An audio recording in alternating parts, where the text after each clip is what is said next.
Chapter 7. God in Everything. Delivered in London, October 27, 1896. We have seen how the greater portion of our life must of necessity be filled with evils, however we may resist, and that this mass of evil is practically almost infinite for us. We have been struggling to remedy this since the beginning of time, yet everything remains very much the same. The more we discover remedies, the more we find ourselves beset by subtler evils. We have also seen that all religions propose a God, as the one way of escaping these difficulties. All religions tell us that if you take the world as it is, as most practical people would advise us to do in this age, then nothing would be left to us but evil. They further assert that there is something beyond this world. This life in the five senses, life in the material world, is not all, it is only a small portion, and merely superficial. Behind and beyond is the infinite in which there is no more evil. Some people call it God, some Allah, some Jehovah, Jove, and so on. The Vedantin calls it Brahman. The first impression we get of the advice given by religions is that we had better terminate our existence. To the question how to cure the evils of life, the answer apparently is, give up life. It reminds one of the old story. A mosquito settled on the head of a man, and a friend, wishing to kill the mosquito, gave it such a blow that he killed both man and mosquito. The remedy of evil seems to suggest a similar course of action. Life is full of ills, the world is full of evils, that is a fact no one who is old enough to know the world can deny. But what is remedy proposed by all the religions? That this world is nothing. Beyond this world is something which is very real. Here comes the difficulty. The remedy seems to destroy everything. How can that be a remedy? Is there no way out then? The Vedanta says that what all the religions advance is perfectly true, but it should be properly understood. Often it is misunderstood, because the religions are not very clear in their meaning. What we really want is head and heart combined. The heart is great indeed, it is through the heart that come the great inspirations of life. I would 100 times rather have a little heart and no brain, than be all brains and no heart. Life is possible, progress is possible for him who has heart, but he who has no heart and only brains dies of dryness. At the same time we know that he who is carried along by his heart alone has to undergo many ills, for now and then he is liable to tumble into pitfalls. The combination of heart and head is what we want. I do not mean that a man should compromise his heart for his brain or vice versa, but let everyone have an infinite amount of heart and feeling, and at the same time an infinite amount of reason. Is there any limit to what we want in this world? Is not the world infinite? There is room for an infinite amount of feeling, and so also for an infinite amount of culture and reason. Let them come together without limit, let them be running together, as it were, in parallel lines each with the other. Most of the religions understand the fact, but the error into which they all seem to fall is the same, they are carried away by the heart, the feelings. There is evil in the world, give up the world, that is the great teaching, and the only teaching, no doubt. Give up the world. There cannot be two opinions that to understand the truth every one of us has to give up error. There cannot be two opinions that every one of us in order to have good must give up evil. There cannot be two opinions that every one of us to have life must give up what is death. And yet, what remains to us, if this theory involves giving up the life of the senses, the life as we know it? And what else do we mean by life? If we give this up, what remains? We shall understand this better, when, later on, we come to the more philosophical portions of the Vedanta.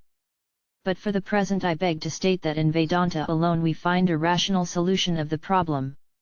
Here I can only lay before you what the Vedanta seeks to teach, and that is the deification of the world.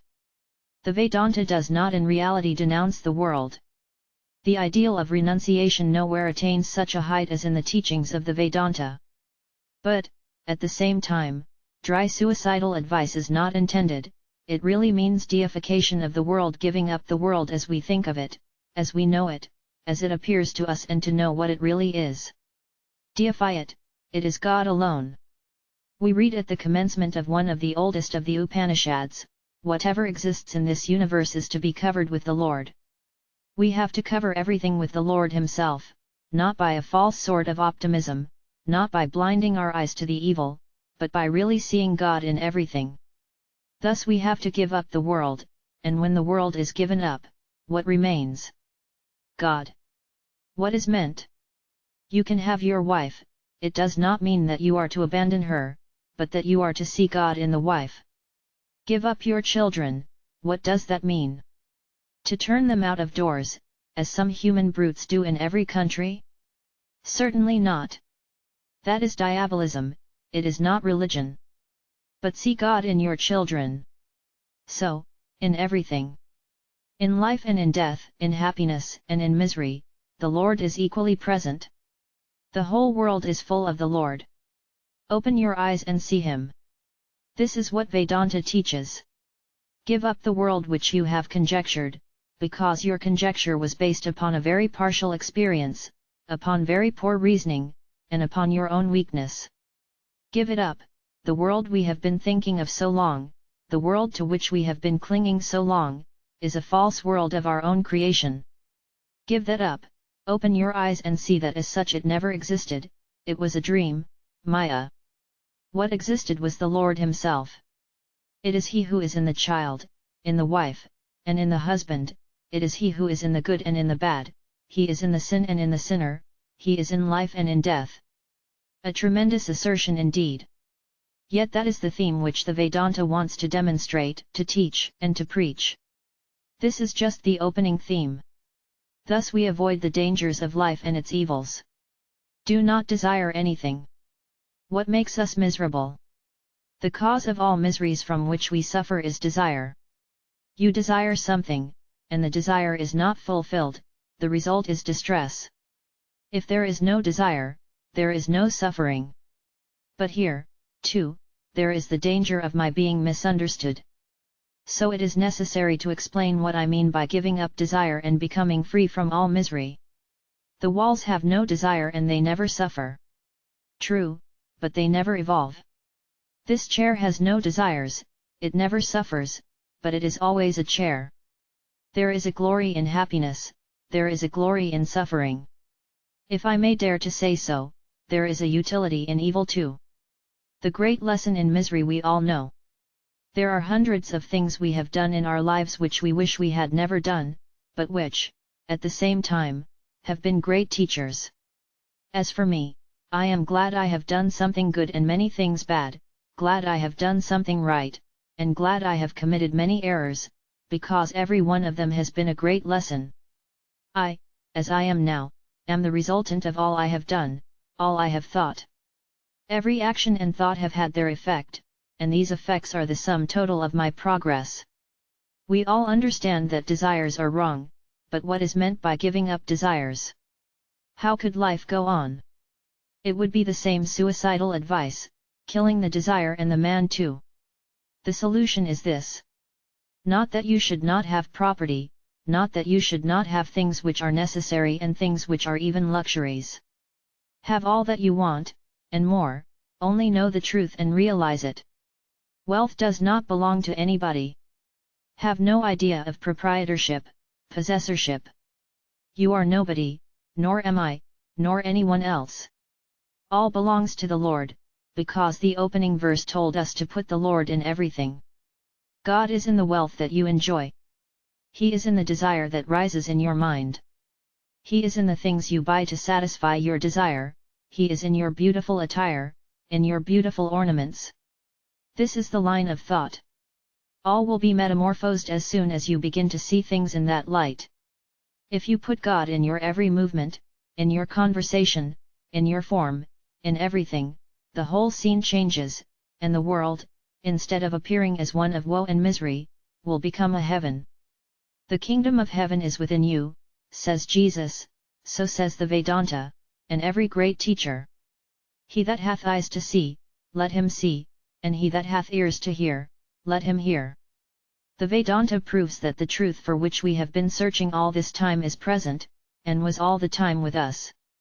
In our ignorance, we thought we had lost it, and went about the world crying and weeping, struggling to find the truth, while all along it was dwelling in our own hearts.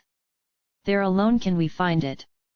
If we understand the giving up of the world in its old, crude sense, then it would come to this, that we must not work, that we must be idle, sitting like lumps of earth, neither thinking nor doing anything, but must become fatalists, driven about by every circumstance, ordered about by the laws of nature, drifting from place to place. That would be the result. But that is not what is meant. We must work. Ordinary mankind, driven everywhere by false desire, what do they know of work?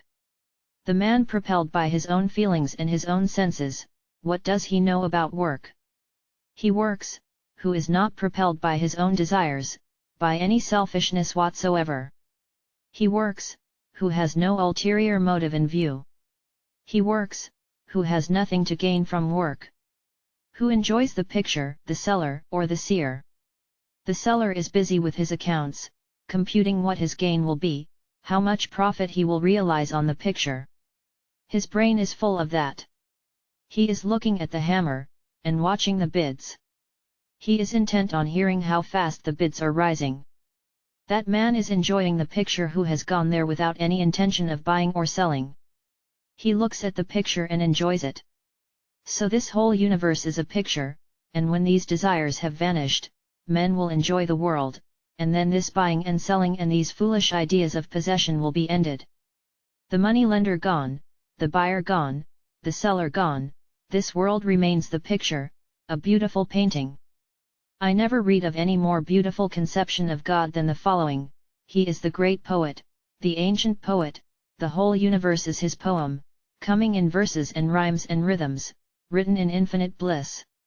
When we have given up desires, then alone shall we be able to read and enjoy this universe of God. Then everything will become deified. Nooks and corners, byways and shady places, which we thought dark and unholy, will be all deified. They will all reveal their true nature, and we shall smile at ourselves and think that all this weeping and crying has been but child's play, and we were only standing by, watching. So, do your work, says the Vedanta. It first advises us how to work by giving up the apparent, elusive world. What is meant by that? Seeing God everywhere. Thus do you work.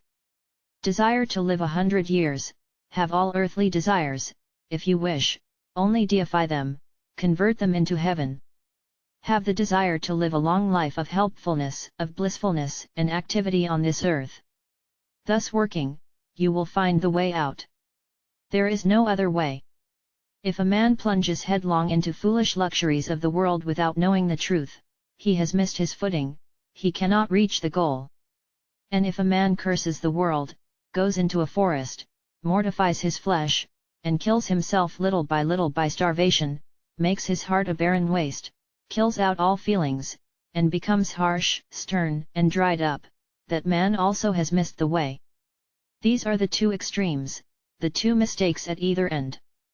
Both have lost the way, both have missed the goal. So work, says the Vedanta, putting God in everything, and knowing Him to be in everything. Work incessantly, holding life as something deified, as God Himself, and knowing that this is all we have to do, this is all we should ask for. God is in everything, where else shall we go to find Him? He is already in every work, in every thought, in every feeling. Thus knowing, we must work. This is the only way, there is no other. Thus the effects of work will not bind us. We have seen how false desires are the cause of all the misery and evil we suffer, but when they are thus deified, purified, through God, they bring no evil, they bring no misery. Those who have not learnt this secret will have to live in a demoniacal world until they discover it. Many do not know what an infinite mine of bliss is in them, around them, everywhere, they have not yet discovered it. What is a demoniacal world? The Vedanta says, ignorance. We are dying of thirst sitting on the banks of the mightiest river. We are dying of hunger sitting near heaps of food. Here is the blissful universe, yet we do not find it. We are in it all the time, and we are always mistaking it. Religion proposes to find this out for us. The longing for this blissful universe is in all hearts. It has been the search of all nations, it is the one goal of religion, and this ideal is expressed in various languages in different religions. It is only the difference of language that makes all these apparent divergences. One expresses a thought in one way, another a little differently, yet perhaps each is meaning exactly what the other is expressing in a different language. More questions arise in connection with this. It is very easy to talk. From my childhood I have heard of seeing God everywhere and in everything, and then I can really enjoy the world, but as soon as I mix with the world, and get a few blows from it, the idea vanishes. I am walking in the street thinking that God is in every man, and a strong man comes along and gives me a push and I fall flat on the footpath. Then I rise up quickly with clenched fist, the blood has rushed to my head, and the reflection goes. Immediately I have become mad. Everything is forgotten, instead of encountering God I see the devil. Ever since we were born we have been told to see God in all. Every religion teaches that see God in everything and everywhere. Do you not remember in the New Testament how Christ says so? We have all been taught that, but it is when we come to the practical side, that the difficulty begins. You all remember how in Aesop's fables a fine stag is looking at his form reflected in a lake and is saying to his young one, "How powerful I am, look at my splendid head, look at my limbs, how strong and muscular they are, and how swiftly I can run." In the meantime he hears the barking of dogs in the distance, and immediately takes to his heels, and after he has run several miles, he comes back panting. The young one says, "You just told me how strong you were, how was it that when the dog barked, you ran away?" "Yes, my son, but when the dogs bark all my confidence vanishes." Such is the case with us. We think highly of humanity, we feel ourselves strong and valiant, we make grand resolves, but when the dogs of trial and temptation bark, we are like the stag in the fable. Then, if such is the case, what is the use of teaching all these things? There is the greatest use. The use is this, that perseverance will finally conquer. Nothing can be done in a day. This self is first to be heard, then to be thought upon, and then meditated upon. Everyone can see the sky, even the very worm crawling upon the earth sees the blue sky, but how very far away it is. So it is with our ideal. It is far away, no doubt, but at the same time, we know that we must have it. We must even have the highest ideal. Unfortunately in this life, the vast majority of persons are groping through this dark life without any ideal at all. If a man with an ideal makes 1,000 mistakes, I am sure that the man without an ideal makes 50,000. Therefore, it is better to have an ideal.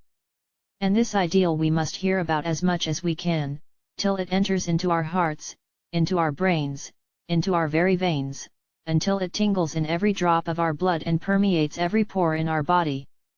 We must meditate upon it. Out of the fullness of the heart the mouth speaketh, and out of the fullness of the heart the hand works too. It is thought which is the propelling force in us.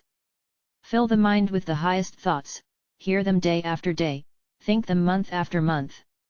Never mind failures, they are quite natural, they are the beauty of life, these failures.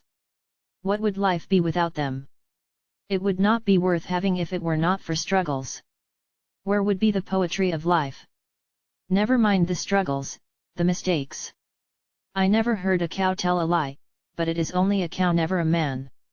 So never mind these failures, these little backslidings, hold the ideal 1,000 times, and if you fail 1,000 times, make the attempt once more. The ideal of man is to see God in everything. But if you cannot see Him in everything, see Him in one thing, in that thing which you like best, and then see Him in another. So on you can go.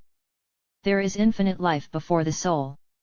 Take your time and you will achieve your end. He, the one, who vibrates more quickly than mind, who attains to more speed than mind can ever do, whom even the gods reach not, nor thought grasps, he moving, everything moves. In him all exists. He is moving. He is also immovable. He is near and he is far. He is inside everything. He is outside everything, interpenetrating everything. Whoever sees in every being that same Atman, and whoever sees everything in that Atman, he never goes far from that Atman. When all life and the whole universe are seen in this Atman, then alone man has attained the secret. There is no more delusion for him. Where is any more misery for him who sees this oneness in the universe? This is another great theme of the Vedanta, this oneness of life, this oneness of everything. We shall see how it demonstrates that all our misery comes through ignorance, and this ignorance is the idea of manifoldness, this separation between man, between nation and nation, between earth and moon and sun. Out of this idea of separation between atom and atom comes all misery. But the Vedanta says this separation does not exist, it is not real.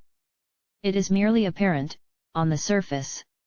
In the heart of things there is unity still.